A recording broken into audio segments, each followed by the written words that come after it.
This section 5.9 is one of those sections that we don't spend a ton of time in, particularly this year, but it crops up kind of again and again in different courses. I know in pre-calc you'll spend a fair amount of time talking about it there. What this is dealing with is kind of a whole different branch of numbers. We're used to dealing with numbers that are real numbers, like 3 is a real number. And by a real number, simply I mean it's got a place on the number line. There's 3. It's got a place on the number line. -7 has a place on the number line.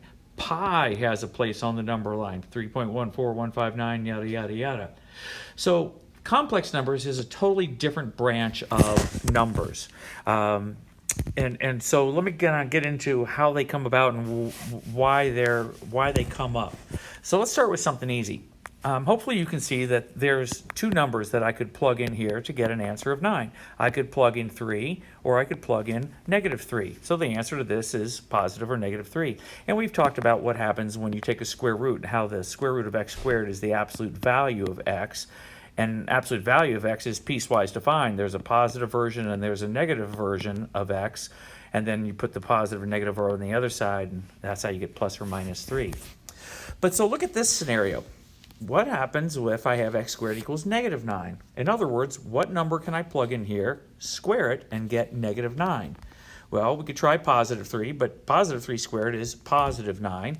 We could try -3, but -3 squared is also +9. So neither of those work. So there's the idea of what's called an imaginary number. The square root of -1 is defined as I. Now don't freak out with I, but understand I means square root of -1. Anytime you see I, you could replace it with square root of -1. We've done this all along. Square root of 2 is not a nice number. Punch that into your calculator and see what the decimal looks like. The square root of 2 is a really ugly number. Non-terminating, non-repeating decimal. So we abbreviate that by writing this symbol to represent the number that when you multiply it by itself, you get 2. Square root of 2 times square root of 2 is 2. That's the definition of the square root, the number you multiply by itself.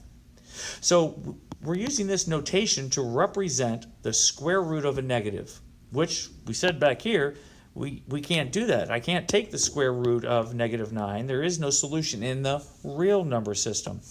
But in the complex number system, and I'll come back to that phrase later, we have this idea of square root of -1.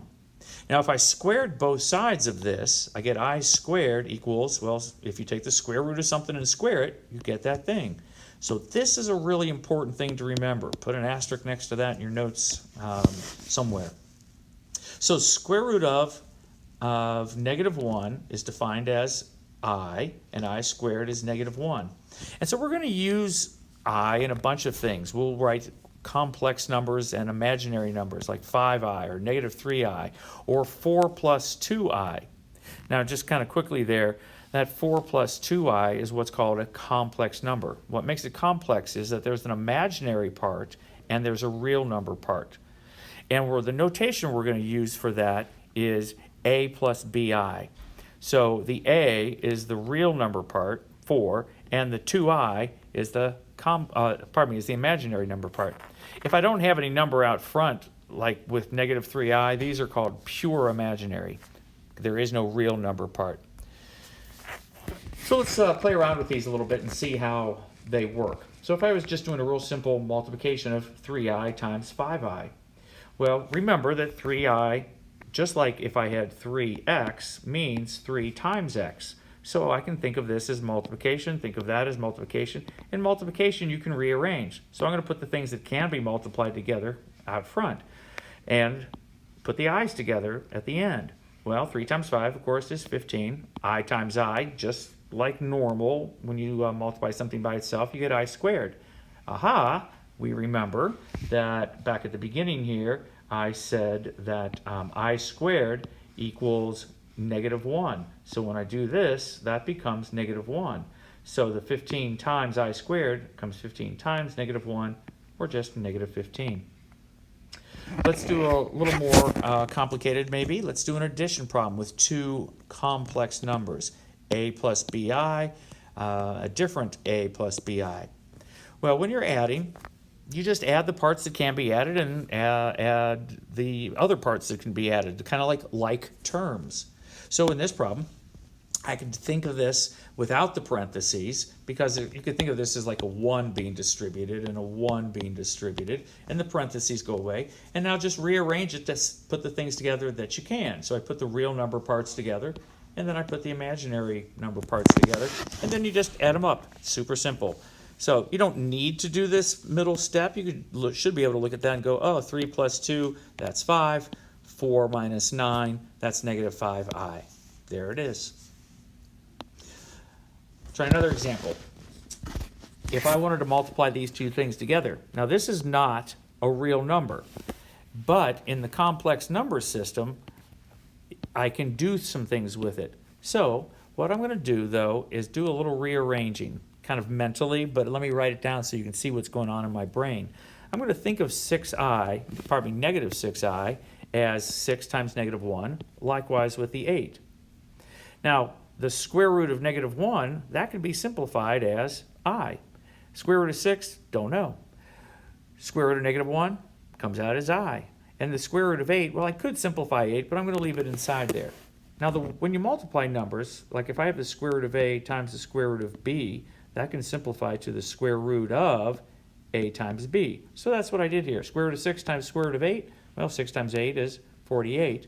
And then I'm going to do some simple calculations and figure out that 48 can break down as 16 times 3, and then take the square root of 16 out. Now, look what happened to the I squared that was out here, right? Because let me back up, I had I times I, that's where the I squared came from, and then the I squared is negative 1. So when I take the square root of 16, it comes out as 4, so 4 times the negative 1 that's already out there, I end up with negative 4 square root of 3.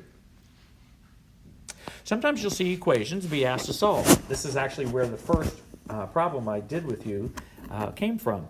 To solve this, I'm going to take the 9 over to the other side and take a square root. And in the process of taking the square root, I create a complex number, an imaginary number, because that's the square root of a negative.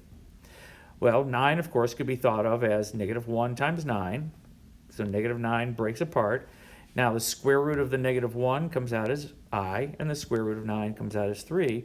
But remember, on the left-hand side, the square root of x squared is the absolute value, and that has two answers, the positive and the negative version, and then we stick the plus and minus over on the other side with the 3i. So the solution to this is plus or minus 3i. Well, just for giggles and kicks, I'm going to take the 3i part and the negative 3i and check it. If this is a solution down here, then it should work in the problem. So I'm going to take negative 3i and put it into the equation where the x was. So I have to be able to square that. So negative 3i times negative 3i, well, 3 times 3 is 9, negative 3 times negative 3, and I times I is I squared. I squared is negative 1, and so I end up with 9 times negative 1, negative 9. And when I replace that into the problem, that was negative 9. Sure enough, it works. So these are the solutions. Let's try a different example. Now, I'm just straight up multiplying and want to see what I can get. So let me get a different color this time. And so in this multiplication, remember to do a binomial times a binomial, you've got a FOIL. So I took the first, 2 times 5 is 10. The outer, 2 times negative 4 is negative 8. The inner, 3 times 5 is 15. And then the I just kind of comes along for the ride. And so that's 15i. And then the last, you've got 3 times 4 is 12. And I times I is I squared. So I'm going to do some simplifying now. 15 minus 8 is 7. But notice what happens here. I squared is negative 1. And so negative 12, that's what's happening here, negative 12 becomes positive 12. And I can add those two guys together and get 22 plus 7i. Watch what happens when I multiply these two together.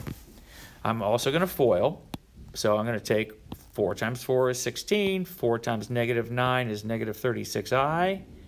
9i times 4 is positive 36i, and then 9 times negative 9i times negative 9i is 81i squared. The I squared, of course, is negative 1. But here's the thing that I want you to see in the middle. These guys cancel out, and I end up with just a real number.